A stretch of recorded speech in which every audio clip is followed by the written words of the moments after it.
Indonesia ये एक ऐसा देश है जो छोटे बड़े द्वीपों से मिलकर बना है, लेकिन यहाँ एक हैरान कर देने वाली चीज़ मौजूद है। इस देश के लगभग बीचों बीच से एक ऐसी ना दिखने वाली लाइन गुजरती है जो इसमें रहने वाले जानवरों, पेड़ पौधों, पक्षियों और कीड़े मकोड़ों को एक बहुत ही अजीब ढंग से बांट देती है। अगर आप इस लाइन के पश्चिमी द्वीपों पर देखेंगे तो आपको बाघ, हाथी, गेंडे, बंदर और तेंदुए जैसे जानवर देखने को मिलेंगे।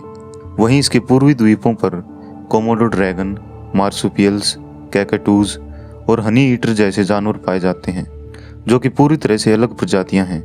और कहीं हद तक यही चीज़ हमें पेड़ पौधों में भी देखने को मिलती है। जीवन में ये बदलाव यहाँ करोड़ों सालों से चला आ रहा है। ना तो पूर्वी भाग में रहने वाले जानवर पश्चिम की ओर गए हैं और ना पश्चिम में रहने वाले पूर्व की ओर। लेकिन यहाँ ऐसा क्या है जो इस जीवन को इतनी विविधता में बांट रहा है? क्यों आज भी ये जानवर इस लाइन को क्रॉस नहीं कर पाते? और आखिर इस सब की शुरुआत हुई कैसे? हमारी कहानी की शुरुआत हुई 1854 में, जब एल्फ्रेड रसल वॉलिस, एक ब्रिटिश नेचुरलिस्ट, इंडोनेशिया में मौजूद मले आर्कोपेलागो पर अपनी 8 साल की यात्रा पर निकलते हैं। इन्हें अपने रिसर्च और बेचने के लिए वहाँ से जैविक अवशेषों को ढूंढना था और जितनी हो सके उतनी वहाँ के जीवन के बारे में जानकारी इकट्ठी करनी थी। कई दिनों बाद वो इसके पश्चिमी भाग के द्वीपों से बहुत सारे अवशेष और जानकारी इकट्ठी करके इसके पूर्वी भाग में आते हैं।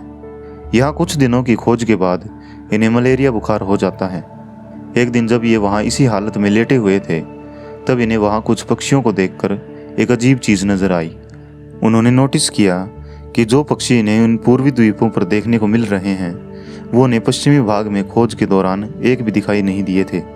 कुछ देर और सोचने के बाद उन्हें समझ आया कि इन द्वीपों पर मौजूद सभी तरह का जीवन इसी तरह से बटा हुआ है और ये कोई आम बदलाव नहीं था।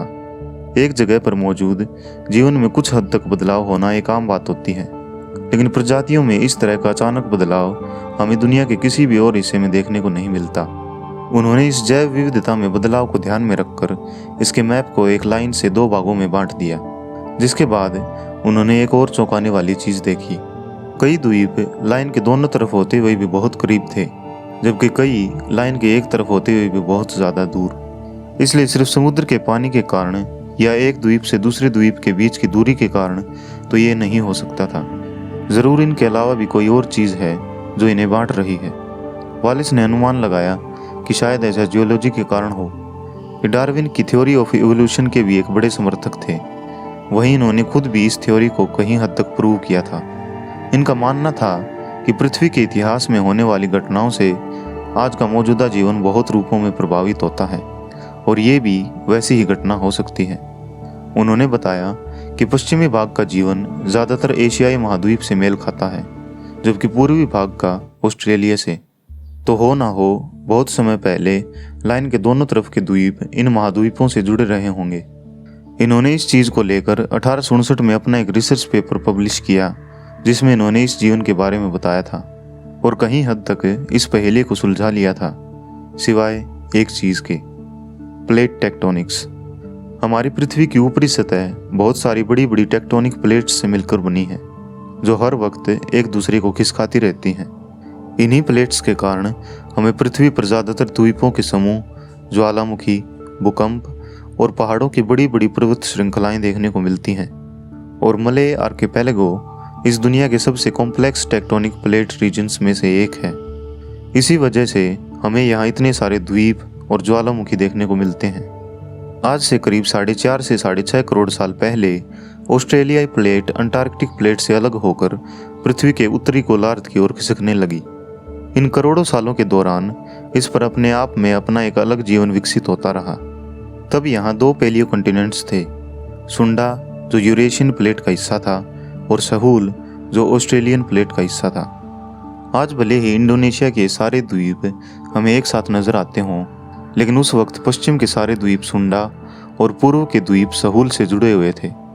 आज से लगभग 2.5 करोड़ साल पहले ये दोनों पैलियो कॉन्टिनेंट्स इतने पास आए, जिनसे यहाँ इंडोनेशिया के ये बहुत सारे द्वीप बने, जो ज़्यादातर इन दोनों पैलियो कॉन्टिनेंट्स के हिस्से थे। सिर्फ वलेसिया ही वो जगह थी जो उस वक्त नई बनी थी और दोनों में से किसी भी पैलियो कॉन्टिनेंट का हिस्सा नहीं थी। आइस एजेस के दौरान समुद्र का जल स्तर आज के मुकाबले काफ़ी नीचे था, इसलिए इन द्वीपों पर अपने अपने पैलियो कॉन्टिनेंट्स के हिसाब से सभी जगह जीवन रहा करता था। लेकिन जब लास्ट आइस एज खत्म हुई तो समुद्र का जल स्तर फिर से बढ़ा और ये जीवन अपने आप में इन द्वीपों पर फंस कर रह गया और इतने पास होते हुए भी करोड़ों साल तक अलग अलग विकसित होता रहा।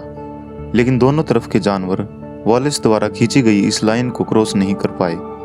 हालांकि ये सारे द्वीप अब बहुत पास पास हैं, लेकिन फिर भी इस ना दिखने वाले बैरियर के कारण ये दोनों दुनियाएं अपने आप में बिल्कुल अलग हैं, जो हजारों करोड़ों सालों से यहाँ फल फूल रही हैं।